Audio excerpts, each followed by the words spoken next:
अस्सलाम वालेकुम, मैं हूं अलीना फारूक शेख। सबसे पहले प्रोग्राम में बात करेंगे बिलावल भुट्टो जरदारी, चेयरमैन पाकिस्तान पीपल्स पार्टी और हुकूमत के अहम इत्तेहादी। गुज़श्ता रोज़ उन्होंने एक तकरीब से खिताब करते हुए वफाकी हुकूमत के ऊपर खुलकर तनकीद की। न सिर्फ उन्होंने बिजली की ये जो सब्सिडी दी गई है और वफाक का बिजली की तरसील का पूरा निज़ाम और किस तरह से सूबों को सब्सिडी के लिए पैसे दिए जा रहे हैं उसके ऊपर तनकीद की, बल्कि उन्होंने ये भी कहा कि वफाक का हर इदारा इस वक्त ठीक से काम नहीं कर सक रहा। क्या कहा, सुनिए। ना सिर्फ वफाक के बिजली का निज़ाम तबाह है, मगर वफाक का हर इदारा अपना काम नहीं कर सकता। तो इसलिए कि FDR अपना काम नहीं कर सकता, तो वो भी आपके बिजली के बिल के थ्रू जो तमाम उनका टैक्सेस है वो भी पहुंचाते हैं, और फिर जब बिजली का बिल आता है तो आपको वो करंट लग जाता है। अब हमारा ये सोच था कि एक तो हम बड़े पैमानों पे सोलर की तरफ जाए, और दूसरा वो पैसा जो आप इस सब्सिडी पे खर्च करते हो 200 यूनिट के बजाय 300 यूनिट तक उन खानदानों को सोलर निज़ाम पे लेकर आए। इसलिए कि हम इतने बड़े पैमाने में अगर पूरा पाकिस्तान में ये फैसला किया जाता और हम इसके तरफ भरते हैं और चारों सूबों में घरों पे ये सोलर एनर्जी का निज़ाम बना रहे हैं, साथ साथ हमारा पब्लिक प्राइवेट पार्टनरशिप में सोलर के मंसूबे चल रहे हैं। इंशाअल्लाह ताला एक दिन पाकिस्तान पीपल्स पार्टी को जब वफाक का मौका मिलेगा तो पूरा मुल्क में हम इसी किस्म के सॉल्यूशंस निकालेंगे। दिलचस्प बात यह है कि बिलावल कहते हैं कि जब पीपल्स पार्टी को वफाक में हुकूमत का मौका मिलेगा, लेकिन बिलावल भुट्टो जरदारी की पार्टी तो अहम शराकतदार, अहम इत्तेहादी है इस हुकूमत के अंदर। यहाँ तक कि बिलावल भुट्टो जरदारी और उनकी पार्टी को कई दफ़ा नून लीग की तरफ से पेशकश भी हो चुकी है कि आप आएँ, काबीना में बैठें, वहाँ पर अपना हिस्सा डालें, शामिल हों। लेकिन इस सब के बावजूद पीपल्स पार्टी का, बिलावल भुट्टो जरदारी का ये जो बिजली का मामला छिड़ा है, न सिर्फ इस पे बल्कि अब वफाक के ऊपर खुलकर तनकीद करना क्या जाहिर करता है और क्या ये तनकीद जायज़ है? अपने तजियाकारों के सामने हमने ये सवाल रखा है। हमें ज्वाइन करें इस डिस्कशन के लिए मज़हर अब्बास साहब, बेनज़ीर शाह साहिबा, फ़खर दुरानी साहब और एजाज सैयद साहब भी हमारे साथ मौजूद हैं। बेनज़ीर, आपसे शुरू करते हैं। क्या समझती हैं बिलावल भुट्टो साहब जो कर रहे हैं, और एक तरह से क्या अपनी हुकूमत पर तनकीद कर रहे हैं, जायज़ है ये बात जो उन्होंने कही है? देखिए अलीना, पीपल्स पार्टी की काफ़ी देर से शिकायत रही है जब से हुकूमतें बनी है इलेक्शन के बाद, कि जो वफाक है वो ज़रा फेवरेटिज़म करती है। फेवरेटिज़म मतलब कि पंजाब को और पंजाब की जो हुकूमत है उसको ज़रा ज़्यादा अहमियत मिलती है, क्योंकि ज़ाहिर सी बात है, एक तो वहाँ पे मुस्लिम लीग नून के सदर भी आजकल पंजाब हुकूमत का ही तकरीबन हिस्सा हैं, फिर उनके रिश्तेदार भी वहाँ पे हुकूमत चला रहे हैं। तो ये एक पीपल्स पार्टी की जो शिकायत है, मैं तो कहूँगी लीना, इसमें कुछ हद तक अब लगता ये है कि हकीकत है। और मैं एक दो मिसालें आपको यहाँ पे देना चाहूँगी कि एक तो ये कि वज़ीर-ए-आज़म की एक मीडिया टीम होती है जिनका काम है कि वो सहाफ़ियों को इन्फॉर्मेशन भेजते हैं, अपडेट भेजते हैं। आज वज़ीर-ए-आज़म की तकरीर है, आज उन्होंने प्रेस कॉन्फ्रेंस करनी है, आज उन्हें इधर जाना है, उधर जाना है, ये प्रेस रिलीज़ है। अच्छा, अक्सर मैंने नोट किया है कि ये जो मीडिया टीम है ये सिर्फ वज़ीर-ए-आज़म की अपडेट्स नहीं, कभी कभी आपको वज़ीर आला पंजाब की भी अपडेट्स भेजते हैं। अच्छा, कि वज़ीर आला पंजाब जो हैं उनकी तकरीर होनी है तो आप लाइव कट कर लें, या उनकी ये प्रेस कॉन्फ्रेंस होनी है, जो मुझे बड़ा अजीब सा लगता था, क्योंकि ये मुस्लिम लीग नून की तो मीडिया टीम नहीं है, ये तो वज़ीर-ए-आज़म की, जो पाकिस्तान के वज़ीर-ए-आज़म है, उनकी मीडिया टीम है। तो ये एक सूबे के वज़ीर आला की अपडेट्स हमें क्यों दे रहे हैं? और अगर आप दे रहे हैं तो फिर आपको वज़ीर आला सिंध की भी देनी चाहिए, वज़ीर आला जो है खैबर पख्तूनख्वा, उनकी भी हमें अपडेट्स देनी चाहिए। दूसरी मिसाल यहाँ पे ये है कि ये जो रिलीफ का भी मामला चल रहा है बिजली के बिलों का, और हमारी क्योंकि पंजाब हुकूमत में कुछ लोगों से इस पर बात हुई है, ये बेसिकली तो एक पैकेज है 90 बिलियन का, जिसके आधा जो हिस्सा है वो पंजाब देगी अपने बजट में से और आधा हिस्सा वफाक देगी अपने बजट में से। जो तय हुआ है वो ये कि जो पंजाब में सार्फिन है और कंज्यूमर्स है उनको रिलीफ पंजाब हुकूमत देगी, और जो इस्लामाबाद इलेक्ट्रिक सप्लाई कंपनी में आते हैं उनको, वो जो कंज्यूमर्स हैं उनको रिलीफ वफाक देगी। अब प्रॉब्लम क्या है? प्रॉब्लम ये है कि जो IS को है, जो इस्लामाबाद इलेक्ट्रिक सप्लाई कंपनी है, उसके कंज्यूमर्स में सिर्फ इस्लामाबाद नहीं है, उसके कंज्यूमर्स में अगर आप लिस्ट देखें तो वो पंजाब के भी कंज्यूमर्स और सार्फिन आते हैं, जिसमें आपका चकवाल आ जाता है, अटक आ जाता है, पिंडी आ जाता है, जेलम आता है, वो यहाँ पे भी बिजली देते हैं। तो इस वक्त ऐसे लग रहा है कि वफाक जो है अपने बजट से पंजाब में जो कंज्यूमर्स हैं और पंजाब के जो बिजली कंज्यूमर्स हैं उनको भी रिलीफ दे रहा है। तो यहाँ पे फिर से जो पीपल्स पार्टी की एक शिकायत रही है कि देखें, अगर आप एक सूबे के लिए करें तो फिर आप पूरे मुल्क के लिए करें। ये जमात इस्लामी की भी बात इस हद तक दुरुस्त है। तो ये फेवरेटिज्म का जो तासुर है ये बढ़ता चला जा रहा है। जहाँ तक काबीना की बात है, काबीना में जगह लेने की बात है, मिनिस्ट्रियाँ लेने की बात है, देखिए मुस्लिम लीग नून ने काफ़ी बार उनको दावत दी है कि आप आएँ, आके हमारे साथ काबीना में बैठें, लेकिन मेरे ख्याल से इस वक्त पीपल्स पार्टी का जो पूरा का पूरा इंटरेस्ट है और तवज्जो है वो पंजाब है। जब तक उनको पंजाब में स्पेस, मिनिस्ट्रियाँ, एडमिनिस्ट्रेटिव स्पेस नहीं मिलेगी, मेरा नहीं ख्याल है कि वो वफाक में कोई मिनिस्ट्री लेने के लिए तैयार होंगे। और जैसे मैंने पिछली बार भी कहा था कि मुझे नहीं लगता इस वक्त मुस्लिम लीग नून ज़्यादा स्पेस पंजाब में पीपल्स पार्टी को देने के लिए तैयार है। नून लीग से बल्कि पंजाब की हुकूमत से वफाक का फेवरेटिज्म का तासुर फ़ख्र इस बुनियाद पर जायज़ है बिलावल की ये शिकवा, शिकायत, तनकीद, क्या आप इससे इत्तफाक करते हैं?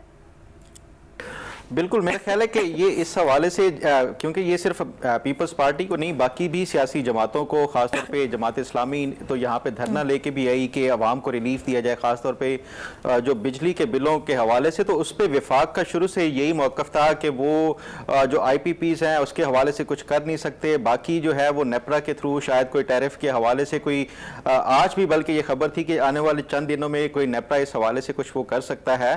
तो ये वफाक का तो शुरू से यही एक जवाब था, चाहे वो धरना देने वाले हों या बाकी तमाम सियासी जमातों को। अब ये जिस तरह बेनज़ीर भी कह रही हैं कि ये जो आइस्को में पंजाब के मुख्तलिफ डिस्ट्रिक्ट्स आते हैं जिनके सार्फिन को ये रिलीफ दिया जाएगा, तो मेरा ख्याल है कि इस हवाले से वफाक को क्लैरिफाई करना चाहिए कि क्या ये सिर्फ इस्लामाबाद कैपिटल टेरिटरी के लिए रिलीफ होगा या बाकी, जिस तरह बेनज़ीर ने भी कहा कि ये जो बाकी चंद एक रावलपिंडी डिवीजन है उसके जितने भी डिस्ट्रिक्ट्स हैं उनको भी रिलीफ दिया जाएगा। इस हवाले तक तो बिल्कुल बात दुरुस्त है। जहाँ तक जो पंजाब में स्पेस के हवाले से पीपल्स पार्टी, देखें जो जब से ये मरियम नवाज वजीर आला बनी है उस तब से ही ना सिर्फ ये पीपल्स पार्टी को बल्कि उनके अपने जमात के अरकान हैं जो मुस्लिम लीग नून के, उनको भी इस हवाले से शिकायत है कि जितने भी पंजाब में ट्रांसफ़र एंड पोस्टिंग्स हुई हैं वो किसी सियासी, क्योंकि ये जो सियासतदान होते हैं हमेशा अपने डिस्ट्रिक्ट और अपने हलकों में अपनी मनपसंद की जो लोकल वहाँ पे जितनी भी इंतज़ामिया होती है उसके लिए वो करते हैं। तो वो सिर्फ पीपल्स पार्टी को शिकायत नहीं है, मुस्लिम लीग नून के अपने जो अरकान हैं उनको भी है। और इस हवाले से कई बार ये रिपोर्ट भी हो चुका है कि मरियम नवाज ने इस हवाले से अपनी पार्टी को भी कहा हुआ है कि वो किसी भी सियासी बुनियाद के ऊपर ना ट्रांसफ़र करेंगी ना पोस्टिंग्स करेंगी, एक पूरा मैकेनिज़्म के ज़रिए जो भी होगा। तो इस हवाले से अगर ये शफाफियत के ज़रिए और बगैर किसी पॉलिटिकल इंटरफेरेंस के अगर ये ब्यूरोक्रेसी है उसको चलाया जाता है तो मेरा ख्याल है कि ये कोई बुरी बात नहीं है। अच्छा, एक चीज़ ज़रूर बताइएगा, आपने भी यही कहा कि फेवरेटिज्म का तासुर है, लेकिन अगर पीपल्स पार्टी काबीना में होती वफाक में तो कहीं ना कहीं चीज़ों के ऊपर वो भी चेक एंड बैलेंस रखते, उनकी मंजूरी भी शामिल होती, इस चीज़ को मिटिगेट नहीं किया जा सकता था? बिल्कुल किया जा सकता था। इस हवाले से देखें, ये पीपल्स पार्टी से कई दफ़ा इस काबीना में शामिल होने के लिए कहा गया है। पहले तो ये फिर कैसे जायज़ है बिलावल की तनकीद? वो तो उनकी अपनी मर्जी है ना, वो काबीना में शामिल नहीं हो रहे। अब जब नहीं है तो उन्होंने पूरा ग्राउंड नून लीग को दिया है, वफाक में भी करें पंजाब में भी करें तो वो कर रहे हैं। जी बिल्कुल यही है। देखें सियासी जमातों में फिर ये आपको कोई टाइमली जो डिसीजन होते हैं वो उससे बड़ा इम्पैक्ट पड़ता है। पीपल्स पार्टी का पहले यही था कि बजट के बाद शायद ये कोई काबीना में शामिल हो जाएंगे, अब नहीं हुए। हालांकि पीपल्स पार्टी के अपने अरकान की तरफ से भी ये कुछ डिमांड्स हैं कि वो काबीना में शामिल हो जाएं, क्योंकि जब बाद में कोई ब्लेम आएगा तो वो सिर्फ मुस्लिम लीग नून के ऊपर नहीं होगा, वो पीपल्स पार्टी के ऊपर भी होगा। एजाज़, आपकी इसमें क्या राय है? और ये भी बताइएगा इस्लामाबाद में क्या चल रही हैं खबरें इससे मुतल्लिक़? ख़ास तौर पर शहबाज साहब से कुछ दिनों पहले मुलाकात हुई, अब खुलकर बिलावल अपनी नाराज़गी का इजहार करने शुरू हो गए। Is all well? All well तो नहीं है लेना। अच्छा। लेना, आपको याद है कि हमने पिछले दिनों आपने एक सवाल रखा था कि बिलावल भुट्टो और शहबाज शरीफ साहब की मुलाकात में क्या हुआ। और मैंने आपको बताया था कि मेनली उस मुलाकात में और जो 8 के करीब इश्यूज़ थे वो तो डिस्कस हुए ही हुए, लेकिन जो ज़्यादातर गुफ्तगू हुई थी, मैंने आपको बताया था एंड पे कि ज़्यादातर जो शिकायतें सिंध की तरफ से आई हैं शहबाज शरीफ साहब को, बिलावल भुट्टो साहब के ज़रिए, वो पंजाब और बिलखसूस वज़ीर आला पंजाब मरीम नवाज़ साहिबा के बारे में है। और उसके बाद मैंने आपको बताया था कि एक कमेटी है जिसने इतवार के रोज़ मीटिंग करनी थी, और आप ज़रा उसका ज़रा ट्रैक तो कीजिए कि क्या मरीम नवाज़ साहिबा जो पीपल्स पार्टी की कमेटी मेंबर्स हैं और जो पंजाब गवर्नमेंट के कमेटी मेंबर्स हैं या नून लीग के जो कमेटी मेंबर्स हैं, क्या उनसे मिली? क्योंकि ये रिटन मुआहदे में लिखा हुआ था कि हर 15 रोज़ के बाद मरीम साहिबा यानी कि वज़ीर आला पंजाब जो है वो मुलाकात करेंगी उस कमेटी के साथ जिसमें पीपल्स पार्टी के लोग भी हैं और नून लीग के लोग भी हैं। और इन्होंने शिकायत की थी, बिलावल ने शिकायत की थी शहबाज साहब से कि वो तो उस रिटन मुआहदे पर अमल दरामद नहीं हो रहा, यानी कि जो वज़ीर आला पंजाब है मरीम नवाज़ साहिबा वो तो उस कमेटी से मिल ही नहीं रही। अब होना तो ये चाहिए था कि जो अगली मीटिंग होती तो मरीम साहिबा उस कमेटी से मुलाकात करती, लेकिन आपने देखा होगा और मैंने देखा और मेरे लिए हैरान कुन था और ताज्जुब वाली बात भी थी कि वो जो मीटिंग होनी थी पंजाब में जो हुई भी, उस मीटिंग की जो सरबराही है वो नायब वज़ीर आज़म और वज़ीर ख़ारजा जनाब इसहाक़ डार ने की, यानी कि मुझे मरीम नवाज़ साहिबा वहाँ पर नज़र नहीं आई कि वो कमेटी मेंबर से मिले। मतलब इसका क्या है कि मरीम नवाज़ साहिबा ने जो पीपल्स पार्टी ने जो दबाव डालने की कोशिश की थी, और मैं समझता हूँ कि पीपल्स पार्टी की जो कंप्लेंट्स हैं वो इतनी गलत कंप्लेंट्स नहीं है, और ज़ाहिर है मरीम नवाज़ साहिबा का अपना एक मौक़िफ़ है, वो ये कहती हैं कि मैं अपने तरीके से गवर्नमेंट चलाऊँगी। तो मरीम नवाज़ साहिबा ने उन जो एतराज़ात हैं उनके सामने सरेंडर नहीं किया, और सरेंडर ना करने की सूरत में इसहाक़ डार साहब सामने आए और इसहाक़ डार साहब ने आके वहाँ पर मीटिंग की। अब यहाँ पर एक बात जो है वो बड़ी अहम है। क्या वो बात ये है कि क्या जो चीफ सेक्रेटरी पंजाब हैं और क्या जो आईजी पंजाब हैं वो मरीम नवाज़ साहिबा की चॉइस है? मेरा जवाब है, और जहाँ तक मेरी मालूमात है, नहीं, वो उनकी चॉइस नहीं है, और शायद वो उनको चेंज करना चाहें भी तो मेरी इतलात के मुताबिक या मेरा ख्याल के मुताबिक शायद वो चेंज नहीं कर पा रही, या शायद उनकी ख्वाहिश है कि वो चेंज करें लेकिन वो नहीं कर पा रही। तो अब मामला ये है कि एक तरफ तो मरीम नवाज़ साहिबा जो अवेलेबल उनको स्पेस मौजूद है उसमें वो चाह रही हैं कि वो असर्ट करें और वो परफॉर्म करने की कोशिश करें, और आपको पता है कि उन्होंने मुतारफ़ करवाया है कि बिजली के यूनिटों में कमी यानी कि पैसों में कमी का एक फार्मूला दिया है कि 500 के करीब यूनिट का जो एक फार्मूला है। और दूसरी तरफ जो बिलावल भुट्टो हैं वो भी बड़ी ज़बरदस्त पॉलिटिक्स कर रहे हैं। बिलावल भुट्टो क्या कर रहे हैं? Bilawal Bhutto at the same time वो गवर्नमेंट में है, यानी कि उनके वालिद वो आसिफ अली जरदारी सदर हैं। आपको पता है कि गवर्नर्स अहम सूबों के उनके पास हैं।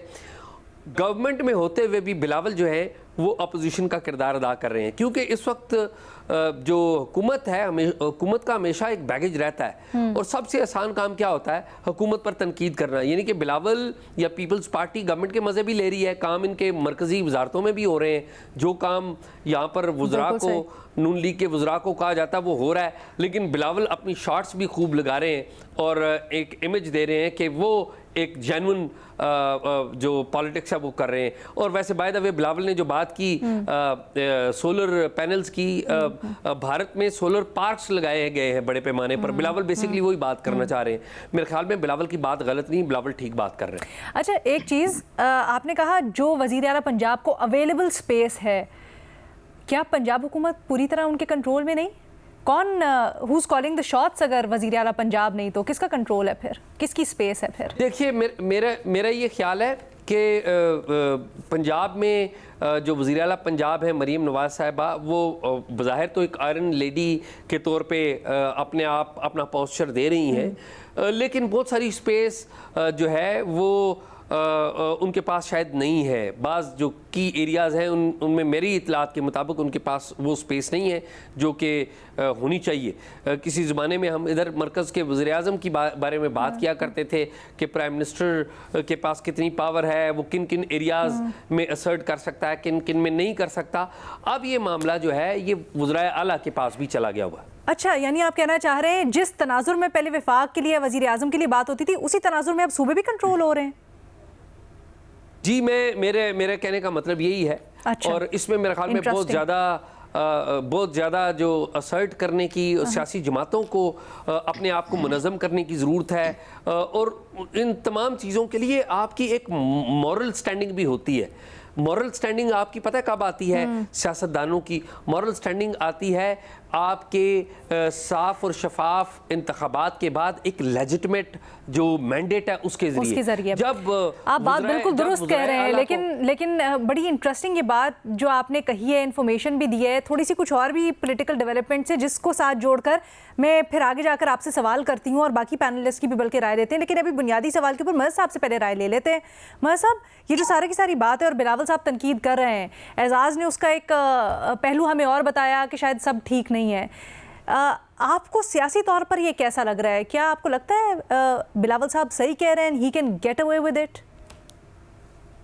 देखिए, तनकीद दुरुस्त हो सकती है बिलावल की, लेकिन बिलावल भुट्टो को ये भी रियलाइज करना पड़ेगा कि he is part of the government. वो ये कहते हुए कि वो हुकूमत का हिस्सा नहीं है, ये मेरा ख्याल है दुरुस्त नहीं होगा परसेप्शन। दूसरी बात ये कि सबसे इंपॉर्टेंट बात क्या है, पिछले 6 महीने में यानी फरवरी से अगर हम उठा लें, अभी तक काउंसिल ऑफ कॉमन इंटरेस्ट का इजलास नहीं बुलाया गया। ये वो इश्यूज हैं जो काउंसिल ऑफ कॉमन इंटरेस्ट में टेकअप करने चाहिए और वो कॉन्स्टिट्यूशनल रिक्वायरमेंट है। ये ऐसा नहीं है कि आप जब चाहें उसको बुला लें, वो हर सूरत में आपको बुलाना पड़ता है। एनएफसी जिस तरह है, काउंसिल ऑफ कॉमन इंटरेस्ट है, जो कॉन्स्टिट्यूशनल इदारे हैं। तो मेरा ख्याल है बिलावल भुट्टो को या सूबाई हुकूमत को, ये चाहे वो केपी की हो या यहाँ की हो या बलूचिस्तान की हो, उनको सबसे पहले तो डिमांड करनी चाहिए कि आप जाएं, काउंसिल ऑफ कॉमन इंटरेस्ट बुलाएं, उसमें ये सारे इशू टेकअप करें। और बिजली का इशू जाहिर है विफाक का इशू है और उसको सारी जगहों पे यकसा पॉलिसी जो है वो बनानी की ज़रूरत है। दूसरे ये कि जब मैं तनकीद करता हूँ, अगर मैं सिंध का चीफ मिनिस्टर हूँ या बलूचिस्तान का हूँ, तो सबसे पहले तो मुझे ये बताना पड़ेगा कि मैंने अपने सूबे में कौन से कारनामे अंजाम दिए हैं कि जिसकी बुनियाद पे ही मैं ये बात कर रहा हूँ। इसमें मसला बिजली का नहीं है। पीपल्स पार्टी की इस वक्त बलूचिस्तान में भी गवर्नमेंट है। बलूचिस्तान की हम सबको पता है कि बलूचिस्तान की सूरत हाल इस वक्त कितनी जो है तशवीशनाक है। फिर खुद सिंध के अंदर इस वक्त सैलाबी सूरत हाल है। उससे माजी के मुकाबले में अब तक क्या ऐसे इक़दाम किए गए हैं? जहां बिलावल भुट्टो तकरीर कर रहे थे वज़ीर आला हाउस में, उसके बाहर की सड़क टूटी पड़ी है। मैं तो बाकी बस सड़कें कराची की तो छोड़ दें, वो जाके वो देखें। और बदकिस्मती से हमारे जो सूरत हाल है वो हर साल सड़क बनती है और हर साल टूटती है सड़क, कई बार सड़कें टूटती हैं। ये वो इशूज़ हैं क्योंकि आप सूबे सिंध के जो गवर्नमेंट है पीपल्स पार्टी की और बिलावल भुट्टो चेयरमैन हैं, तो आपने जब प्राइम मिनिस्टर शहबाज शरीफ या मुस्लिम लीग नून की हुकूमत की हिमायत की है, तो ये नहीं हो सकता कि आप जो है वो ठीक है, आप पार्टी के इजलास में तो तनकीद समझ में आती है, लेकिन कभी चीफ मिनिस्टर पंजाब और चीफ मिनिस्टर सिंध की लड़ाई चल रही होती है, कभी बिलावल भुट्टो की वफाक पर तनकीद हो रही होती है, कभी सूबा सिंध की हुकूमत को खुद मरियम नवाज साहिबा जो है करप्शन का इल्ज़ाम दे रही होती हैं। इस तरह की चीज़ें एक कोलिशन गवर्नमेंट को, एक कोलिशन पार्टनर्स को कमज़ोर करती हैं, जो कि बज़ाहिर नज़र आ रहा है। अब मरियम नवाज साहिबा का क्या डायलेमा है? एक तो पीपल्स पार्टी का डायलेमा पंजाब में साल से चला आ रहा है कि वो कम बैक नहीं कर पा रहे।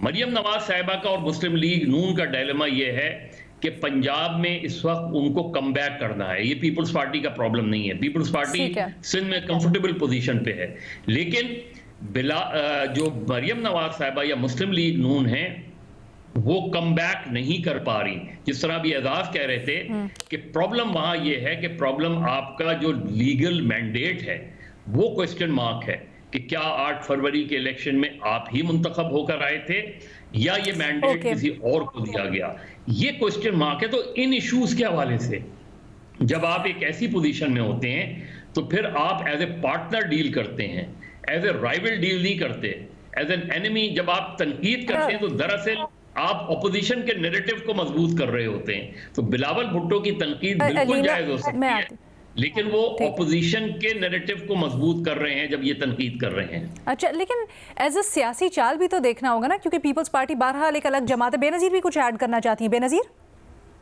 मैं सिर्फ ये कह रही हूँ, देखिए अलीना, यहाँ पे इस मामले पे जो बिजली का मामला है, यहाँ पे ये एक लेजिटिमेट डिमांड है। ठीक है, अगर आप सियासी तौर पे तबादले करना चाहते हैं पंजाब में, वो एक अलग चीज़ है, लेकिन ये एक लेजिटिमेट डिमांड है क्योंकि इस वक्त हम देख रहे हैं कि किसी सूबे के पास फिस्कल स्पेस नहीं है कोई बड़े बड़े मंसूबे करने की। तो इस दौरान इन हालात में अगर वफाक की तरफ से एक बहुत बड़ा रिलीफ पैकेज का ऐलान होता है, जिससे नज़र लग तो इस वक्त ये रहा है कि पंजाब में और एक सूबे को ज़्यादा फ़ायदा हो रहा है, तो फिर बिल्कुल तनकीद बनती है दूसरे सूबों की तरफ से, और बननी भी चाहिए है। सिंध की तरफ से भी, खैबर पख्तूनख्वा, बलोचिस्तान जो सबसे हमारा अंडर डेवलप्ड प्रोविंस है, वहाँ से तनकीद ज़रूर होनी चाहिए कि एक सूबे को आप रिलीफ और क्यों पहुँचा रहे हैं, बाकी सूबों के बारे में क्यों नहीं, ये पूरे मुल्क के लिए क्यों नहीं ऐलान किया गया। मैं साहब कुछ कहना चाह रहे हैं, उनका पॉइंट ले लें। इसीलिए मैं ये कह रहा हूं कि आप काउंसिल ऑफ कॉमन इंटरेस्ट का इजलास बुलाएं, जो कि कॉन्स्टिट्यूशनल इदारा है, और कॉन्स्टिट्यूशनल इदारे को आप यूज नहीं, इस्तेमाल नहीं कर रहे। ये सारी तनकीद आप उधर बैठ के करें, जो आईनी इदारा है, जो आईनी तरीके से वहां ये तय कर लें कि भाई ये वफाक जो है ये सिर्फ एक सूबे को क्यों फैसिलिटेट कर रहा है, बाकी सूबों को क्यों नहीं फैसिलिटेट कर रहा। लेकिन आप जब बरमला तनकीद एक दूसरे पर करते हैं और पब्लिकली करते हैं, तो फिर वही होता है। फखर कुछ ऐड करना चाह रहे हैं, प्लीज मुख्तसर रखिएगा। अच्छा, सीसीआई का इजलास बुलाना, बिलावल डेफिनेटली अपनी मांगों में एक ये भी रख सकते थे, प्रेशर डाल सकते थे, सिर्फ यही नहीं कि विफाक ने अपने तक ही बुलाना था, वो कर सकते। Fakhar, you want to add something? Alina, एक पॉइंट ये ऐड करना चाह रहा था कि देखें, ये ऐसा मुमकिन नहीं है कि विफाक जो है वो पूरे पंजाब के लिए ये एक जो है वो इसमें जो सब्सिडी की मद में या जो बिल्स की सूरत में वो दे, ये मुमकिन ही नहीं है। और अगर ऐसा होता तो सूबे बाकायदा तौर पे सीसीआई के ऊपर, इस फोरम के ऊपर ये उठाते मामला। मेरा ख्याल है कि आइस्को में ये सिर्फ इस्लामाबाद कैपिटल टेरिटरी के हवाले से ही ये बिल्स का हो सकता है, क्योंकि 90 बिलियन तो जिस तरह ये बेनज़ीर भी कह रही हैं कि 45 बिलियन जो है वो विफाक देगा, क्योंकि आइस्को के अंडर जितने भी असला आते हैं उनके लिए आइस्को का अगर मंथली भी ये बिल्स कलेक्शन का देखा जाए तो वो इतना बड़ा फिगर नहीं बनता, दो माह का 45 बिलियन का। तो इसको मेरा ख्याल है कि ये फिगर्स चेक करने की ज़रूरत है कि ये 2 माह के लिए क्या विफाक सिर्फ चंद असला के लिए ये 45 अरब रुपए की सब्सिडी देगा या नहीं देगा। अगर ऐसा होता तो शायद दूसरे सूबे इसके हवाले से ना सिर्फ सीसीआई के ऊपर या बाकी भी, क्योंकि पंजाब हुकूमत ने ये इस हवाले से पहले ही ऐलान किया कि ये हमने अपने रिसोर्सेज से, हमने अपने डेवलपमेंट बजट से काटा है, उसमें से कट करके ये अपनी सिर्फ पंजाब। कुछ कहना चाहेंगे बेनज़ीर? क्योंकि एनएफसी के बाद, क्योंकि बेनज़ीर के पास मैं सिर्फ ये कहना चाहूंगी, बिल्कुल फखर बिल्कुल सही सवाल पूछ रहे हैं कि क्लैरिटी होनी चाहिए, लेकिन जरा अजीब सी बात नहीं है कि 90 बिलियन का पैकेज है, वो आधा बजट पंजाब देगी, उसकी आबादी देखें, और आधा बजट वफाक देगी और इस्लामाबाद की आबादी देखें। Absolutely, absolutely. एक छोटी सी ब्रेक लेंगे जी, ब्रेक के बाद वापस आते हैं अपने दूसरे सवाल के साथ। वेलकम बैक जी। ज़राए से 2 दिन पहले खबर आई थी कि JUIFA और पाकिस्तान तहरीक इंसाफ के दरमियान में कुछ जो इत्तेहाद के सिलसिले में बातचीत है वो आगे बढ़ी है, और इस सिलसिले में ये दावा किया जा रहा था कि JUIFA ने पार्लियामेंट में मुकम्मल हिमायत के बदले सेनेट में 2 सीट्स का मुतालबा किया है पाकिस्तान तहरीक इंसाफ से। लेकिन उसके बाद जब पूछा गया असलम गौरी साहब जो कि JUIFA के तर्जुमान भी हैं उनसे, तो उन्होंने इसको रद्द कर दिया और उन्होंने कहा कि ऐसी कोई बात नहीं है। लेकिन फिर गुज़श्ता रात एंकर पर्सन अशफाक सती से बात करते हुए जो ज़ैन कुरैशी हैं PTI के, उन्होंने न सिर्फ इस खबर की तस्दीक की, उन्होंने कहा बिल्कुल ऐसी बात चल रही है, बल्कि उन्होंने ये भी बढ़ के कहा कि उनकी पार्टी में इस चीज़ के ऊपर गौर हो रहा है कि आगे किस तरह से बढ़ना है, हिकमत अमली क्या होनी चाहिए। उनकी ज़बानी सुनिए। मेरे इल्म में जितना है उसमें तो ये है कि मौलाना ने एक पेशकश की है और उन्होंने शायद 2 सेनेट की सीटों का मुतालबा भी किया है, उस पर हमारी पार्टी ने गौर फिक्र करनी है, और इंशाल्लाह मेरे ख्याल से चेयरमैन इमरान खान साहब से बात करके हम उनको उसके ऊपर अपना रद्द अमल देंगे। JUIFA की तरदीद, लेकिन ज़ैन कुरैशी तहरीक इंसाफ इंसाफ के, उन्होंने इसकी तस्दीक की है। अपने तजियाकारों से ज़रा राय लेते हैं, ये अहम डेवलपमेंट हो सकती है अगर ये चीज़ आगे जाकर इत्तेहाद बन जाता है। एजाज़, आप सबसे पहले बताइएगा ये क्या चल रहा है सब कुछ? JUIF इनकार करती है बट PTI के रहनुमा तस्दीक कर रहे हैं। कितना सब्सटेंस है इस खबर के अंदर? अलीना, जब आप इक़्तिदार का खेल खेल रहे होते हैं तो इक़्तिदार के खेल में जो अहम बात ये नहीं होती कि आप पब्लिकली क्या कह रहे हैं, अहम बात ये होती है कि आप पसे पर्दा अपने मफादात को कैसे समेट रहे हैं या मफादात हासिल करने की कोशिश कैसे कर रहे हैं। मौलाना फजल रहमान जो है वो आपको पता है कि एक बड़े ज़हीन सियासतदान है और हमेशा से मौलाना फजल रहमान की जो पॉलिटिक्स का अरूज अगर आप देखें तो वो लेट 1990s से शुरू होता है और अनटिल रिसेंटली वो अपनी पॉलिटिक्स के अरूज पर रहे हैं। सिर्फ हालिया इंतखाबात आए हैं जिसमें वो मुल्क की पॉलिटिक्स में कोई उस तरह से वाज़े किरदार पार्लियामेंट के अंदर नहीं अदा कर पा रहे, लेकिन थ्रू आउट वो पावर में रहे हैं। और हमेशा आपको याद हो कि उनके पास 5 बंदे हों या 50 हों तो वो ऐसे पत्ते ज़रूर खेलते हैं जिसमें उनको फ़ायदा हो। आपको याद हो कि मुशर्रफ साहब के दौर में MMA की खैबर पख्तूनख्वा में उस वक्त KPK में गवर्नमेंट थी और वो मरकज़ में भी अपना पूरा रोल प्ले किया करते थे। और उसके बाद भी जो गवर्नमेंट्स आई, यानी कि पीपल्स पार्टी की आई या नून लीग की गवर्नमेंट आई, तो उन्होंने भरपूर तरीके से अपने मफादात लिए और वो मफादात जो पसे पर्दा वो लेते रहे हैं वो कभी पब्लिक डोमेन में नहीं आए। ये अभी जैन साहब ने कुछ जिक्र किया है कि ये बातचीत चल रही है। मेरे लिए कोई अचंभे की बात नहीं है कि मौलाना साहब ने ये बात ना कही हो। और आपको मैं बताऊं कि ये सिर्फ एक साइड आई है आपके सामने। एक और मीटिंग भी मौलाना साहब की हुई थी और वो मीटिंग हुई थी कि जनाब आसफ अली जरदारी साहब, मोहसिन नकवी साहब जो वज़ीर दाखिला हैं, उनके हमरा मौलाना साहब से मिलने गए थे। तो क्या आसफ अली जरदारी साहब को और जो वज़ीर दाखिला हैं मोहसिन नकवी, इनको इस बात का इल्म नहीं कि मौलाना साहब क्या मांग रहे हैं? बिल्कुल उनको भी इस बात का इल्म है। तो अगर उनको इस बात का इल्म है, क्योंकि ज़ाहिर है हुकूमत उनके पास है, हुकूमती वसाइल, मालूमात, बहुत सारी चीज़ें आती हैं, तो क्या आप समझती हैं कि आसफ अली जरदारी और मोहसिन नकवी खाली हाथ उनके पास गए थे? तो मेरे ख्याल में वो भी कोई पेशकश लेके गए थे। क्या? उस पेशकश की डिटेल्स क्या हैं? चूँकि वो वेरीफाइड इंफॉर्मेशन नहीं है इसलिए मैं बात करना नहीं चाहूँगा, लेकिन वो उसकी पेशकश की तफसीलात शायद अगले चंद दिनों में सामने आ जाए। तो जैन कुरैशी साहब ने सिर्फ अपने साइड की एक छोटी सी बात की है। ज़ाहिर है मौलाना साहब का उसका राइट है कि वो उसकी तरदीद करें या तस्दीक करें, लेकिन होता ऐसा ही है। लेकिन इस वक्त मौलाना साहब फायदे में, दोनों तरफ उनकी मांग है। अगर वो सरकार की तरफ चले जाते हैं तो तब भी उन्हें कुछ ना कुछ मिलेगा और इधर जाते हैं तो तब भी कुछ ना कुछ मिलेगा। अच्छा फखर, आप बताएं मौलाना साहब इतने इम्पोर्टेंट क्यों हैं और 2 सीटें सेनेट में, सिर्फ 2 सीटों का मुतालबा, क्या हासिल करेंगे 2 सीटों से? अलीना, इस टाइम जो इम्पोर्टेंस है 2 हवालों से है। अपोजिशन के लिए ये इम्पोर्टेंस है कि उनको स्ट्रीट पावर चाहिए और मौलाना के पास वो अबंडेंट है, जो स्ट्रीट पावर है वो उनके पास है और ये जानते हैं सब। जो हुकूमती इत्तेहाद है उनको जो है वो नशिस्त वोट चाहिए हैं, जो लेजिस्लेशन के हवाले से या बाकी ओवरऑल जो इनका जितना भी है, तो ये दोनों हवालों से मौलाना साहब जो है वो इम्पोर्टेंस रखते हैं, बिल्कुल इसमें कोई शक नहीं है। जहाँ तक ये मौलाना की डिमांड्स के हवाले से है, ये सिर्फ सीट्स का अगर वो देखें तो वो असद कैसर साहब जो कि PTI की इस कमेटी के रुकन हैं, जो मौलाना साहब से डायलॉग करते हैं, उनकी तरफ से भी ये तरदीद आई थी। अब मुझे नहीं पता कि ये जो जैन कुरैशी साहब हैं उनके पास किस हद तक हैं, क्योंकि जो कमेटी के जो सरबराह हैं PTI की तरफ से वो इसकी तरदीद कर रहे थे कि मौलाना ने ऐसी कोई डिमांड नहीं की। हाँ, चले 1 मिनट के लिए अगर मांग भी लेते हैं 2 हाँ सॉरी, आप कुछ कह रहे हैं?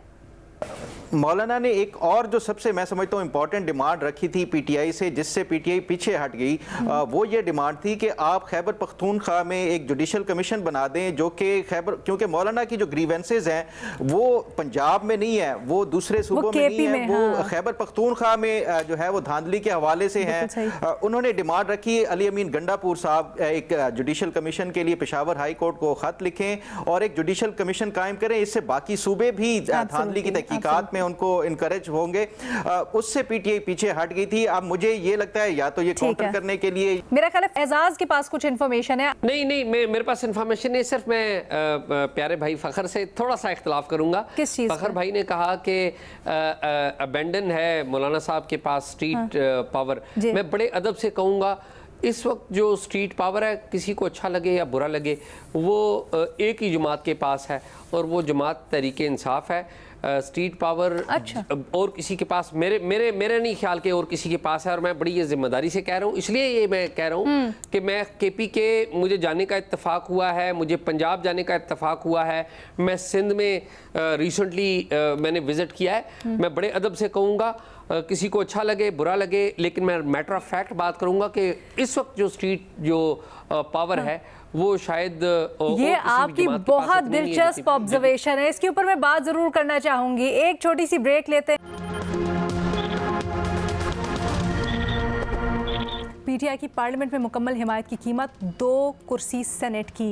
जैन कुरैशी PTI के, उन्होंने इस खबर की तस्दीक की है, लेकिन मौलाना साहब के जो नुमाइंदे हैं यानी JUI के नुमाइंदे, वो इसकी तरदीद करते रहे हैं। बेनज़ीर, क्या वजह समझती हैं आप, या क्या रेलेवेंस समझती हैं ये जो लेन देन हो रहा है, ये सारी निगोशिएशन का, एक पार्टी तस्दीक कर रही है, एक तरदीद कर रही है? अलीना, इस वक्त अगर ये ख़बर दुरुस्त है कि 2 सीटों का मुतालबा किया है JUIF ने, तो शायद इसलिए PTI से क्योंकि PTI के पास इस वक्त और कुछ है नहीं ऑफ़र करने के लिए। ना वो हुकूमत में है, ना उनके पास इस किस्म की कोई वफाक में कोई स्पेस है कि वो उनको दे सकें, और ना ही वो खैबर पख्तूनख्वा में, जैसे मुस्लिम लीग नून है, वो पीपल्स पार्टी को पंजाब में नहीं देगी। मेरा नहीं ख्याल है कि PTI इस वक्त किसी और को स्पेस देगी खैबर पख्तूनख्वा में। जहाँ तक ये बयान की बात है, और इस वक्त क्योंकि मेरे ख्याल से 11 सीटें हैं सेनेट की खैबर पख्तूनख्वा की जो खाली पड़ी हैं, तो उनमें से हो सकता है कि ये डिमांड की गई हो कि उनमें से 2 सीटें JUIF को दी जाए। अगर इस बयान को मैं एक सहाफ़ी के तौर पे देखूं जो जैन कुरैशी साहब ने बात की है, तो फिर तो मैं कहूँगी बहुत अच्छी बात है। ट्रांसपेरेंसी होनी चाहिए, हमें पता होना चाहिए और आवाम को भी पता होना चाहिए कि पीछे बैठ के क्या बातें हो रही हैं, क्या डिमांड्स हैं इस साइड से दूसरी साइड से। लेकिन अगर आप सियासतदान के तौर पर इसको देखें और PTI और JUIF की तरफ से देखें, तो मेरे ख्याल से उनको इस किस्म का बयान नहीं देना चाहिए था, ख़ास तौर पर ऐसे वक्त पर जब दोनों सियासी जमातों के बीच में बातचीत चल रही है और काफ़ी देर से बातचीत चल रही है, और एक बड़ा सीरियस किस्म का ट्रस्ट डेफिसिट है। थोड़ी सी बात आगे बढ़ती है, फिर हम देखते हैं गंडापुर साहब कोई बयान दे देते हैं, फिर बात ख़त्म हो जाती है। और अभी भी जाके अभी कुछ पिछले हफ्ते की ये खबर थी कि कमेटियाँ बनी हैं नेशनल असेंबली के लिए अलग, PTI JUIF की, और सेनेट के लिए अलग। और जहाँ तक मुझे पता है, मेरा नहीं ख्याल जैन कुरैशी साहब उनमें से किसी कमेटी में है, तो बेहतर होता कि अगर इस किस्म का कोई ऐलान भी करना था तो सीनियर लीडरशिप या जो JUIF से बात कर रहे हैं उनकी तरफ से बयान आता, बजाय इसके कि जैन कुरैशी साहब इस किस्म का बयान देते और दूसरी तरफ से तरदीद आ जाती। अच्छा, कभी ऐसा भी होता है ना बेनज़ीर, ऐसे ही खबर छोड़ दी जाती है ताकि ज़रा वाटर्स टेस्ट किए जाएं, ये वो भी हो सकता है क्या? हो सकता है, बिल्कुल हो सकता है। और फिर अगर ऐसा है तो इससे क्या हासिल होगा? अंदाज़ा हो कि दूसरी तरफ से, हो सकता है उनको अंदाज़ा हो कि दूसरी तरफ से भी कोई ऑफर्स आ रही हैं, जैसे एजाज भी बात कर रहे थे, तो शायद उन्होंने ये खबर लीक कर दी। मज़हर साहब, देखिए, असल खबर तो ये है कि मौलाना फजलुर रहमान और आसिफ अली जरदारी साहब के दरमियान क्या बातचीत हुई, क्योंकि उसकी स्टोरी भी बहुत ज़्यादा सामने नहीं आई है जी। क्योंकि जो कॉन्स्टिट्यूशनल अमेंडमेंट वगैरह की बातें थी वो भी हमें नज़र आ गया कि उसमें कोई हकीकत नहीं रही सामने, या कम से कम अगर सोच थी तो वो अमली तौर पे नहीं आई। तो क्या उनकी मुलाकात सिर्फ इसी तक महदूद थी? मेरा नहीं ख्याल कि वो सिर्फ इसी बात तक महदूद थी, और उसकी उन मुलाकातों की भी जो खबरें आई उसकी तरदीद JUI ने कर दी।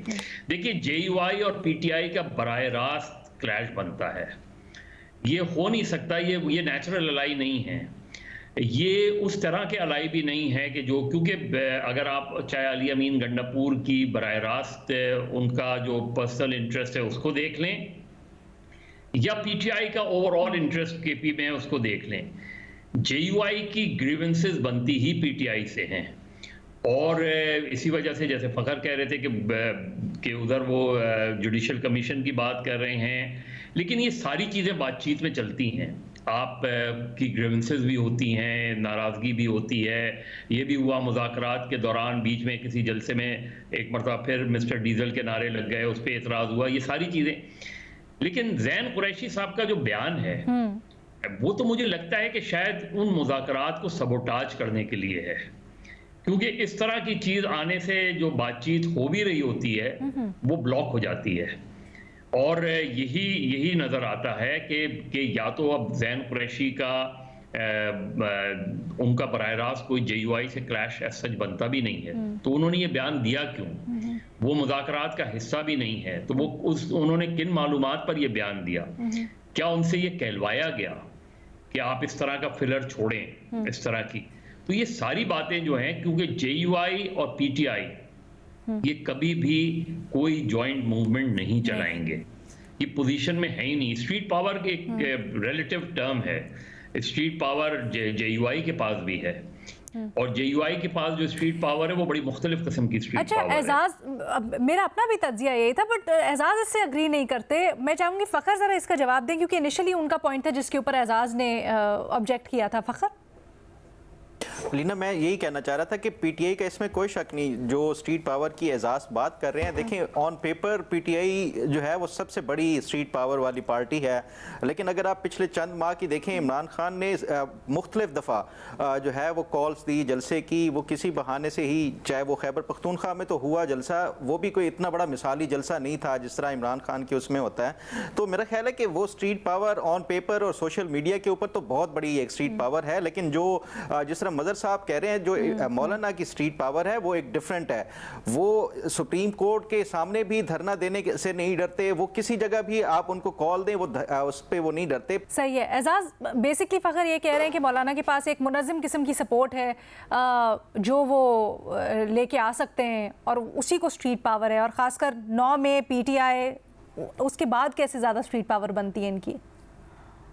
मेरा ये ख्याल है कि साल 2018 जब मौलाना फजल रहमान पहली दफ़ा आए थे एक पूरे जलो के साथ, उनके रज़ाकार भी उनके साथ आए थे, और उसके बाद वो बाद में भी आए एक दफ़ा यहाँ पर, तो उसके बाद मेरे ख्याल में जब दूसरी दफ़ा वो आए थे तो उनकी जो पावर थी वो रिड्यूस हमने देखी हुई। अब सूरत हाल ये है कि ये जो फिनामिना है PTI का, इसने बहुत ज़्यादा डैमेज किया है हमारी मजहबी जमातों की सियासत को भी, और मजहबी जमातों के जो फॉलोअर्स हैं वो भी अट्रैक्ट हुए हैं पाकिस्तान तहरीक इंसाफ की तरफ से।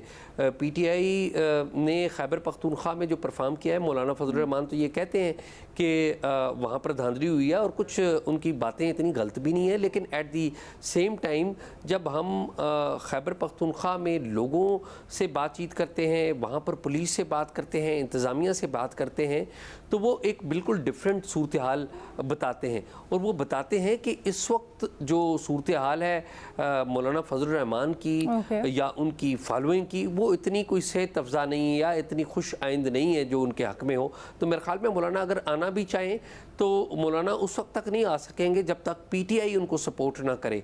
उन PTI की कॉल होना भी उनके लिए ज़रूरी होगा। मेरा नहीं ख्याल कि मौलाना फजल रहमान की जो सियासत है, बेनज़ीर या मज़हर साहब दोनों में से कोई पार्टिसिपेट करना चाहे इसके अंदर तो देखिए दो चीज़ें हैं।